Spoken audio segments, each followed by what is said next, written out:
सनत कुमार हंस पड़े, का नारद जैसा तुम्हारा नाम वैसा तुम्हारा स्वभाव। सत्कर्म का मतलब पूछना चाहते हो, सुनो सावधान होकर के, कि सत्कर्मो सूचकम नूनम ज्ञान यज्ञस्मतो बुधै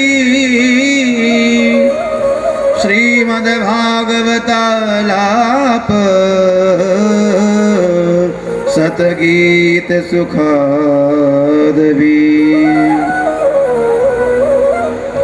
सत्कर्मो सूचकम नूनम, दुनिया के जितने भी सत्कार्य हैं वो सभी श्रेष्ठ हैं, लेकिन परम श्रेष्ठ सत्कर्म क्या है? भगवान की कथा। अब कथा में भी भागवत कथा समझने वाली बात है। कथाएं तो बहुत हैं, लेकिन कथाओं में सबसे श्रेष्ठ क्या है? बोले भागवत की कथा। बोले महाराज मैंने वेद सुनाइए, शास्त्र सुनाइए, महाभारत सुना दी, गीता सुना दी, ये सब कथाएं तो हैं भगवान की, उनसे वैराग्य दूर नहीं हुआ तो भागवत कथा से दूर हो जाएगा, इसकी क्या गारंटी? ध्यान दीजिए। तो सनत कुमार बता रहे हैं नारद जी को, अरे भैया आम के पेड़ में मिठास है तभी तो उसके फल में मिठास है, मुझे बताओ क्या कभी सूखे पेड़ पर आपने हरे पत्ते देखे? जवाब दो मेरी बात का। सूखे पेड़ पर कभी हरे पत्ते देखे?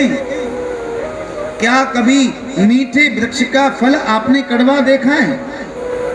अरे भैया जैसा वृक्ष होगा फल भी तो वैसा ही होगा, नहीं होगा? बताओ। तो वृक्ष, आम के वृक्ष में जड़ से लेकर के और टहनी तक उसमें रस भरा पड़ा है, तभी उसके फल में भी रस होता है। लेकिन थोड़ा ध्यान दीजिए, जो फल आम के रस में जो हमको प्राप्ति होती है आम के फल में, वह उसके पत्ते खाने में नहीं मिलती ना, है उसी वृक्ष से पैदा हुआ वो फल, लेकिन जो स्वाद आपको आम के फल में मिलेगा वह आम के पेड़ के पत्ते में नहीं मिलेगा।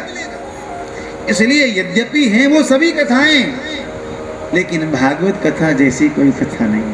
रस सिंधु है भागवत कथा, रसोमयी, स्वयं रस से ओत प्रोत है भगवान की कथा।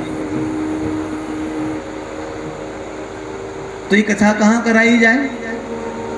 हरिद्वार के तट पर कराई जाए, पावन गंगा का तट, कल कल बहती हुई पावन गंगा बह रही है, सुंदर गद्दी लगाई, चारों भाइयों का आमंत्रित किया, हजारों ऋषि मुनि आ गए कथा सुनने के लिए। इतना सुंदर दिव्य प्रसंग आरंभ हो गया, इतना सुंदर दिव्य अनूठा अनुभव प्राप्त हुआ। वहां पर चारों तरफ संत ही संत दिखाई दे रहे हैं, भक्त ही भक्त दिखाई दे रहे हैं। सदा सेव्या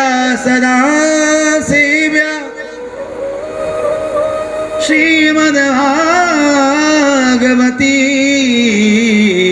कथा, यस्यः श्रवणमात्रेण सदा सेव्या, नित्य भागवत कथा का सेवन करो। बोले कब तक? जब तक प्राण निकले आपके। कभी भगवान की पूजा ते ऐसी श्री मत करो। अच्छा ध्यान दो, मेरी बात का उत्तर देना, हम भोजन कब तक करते बताओ? प्यार से बोलो राधे राधे।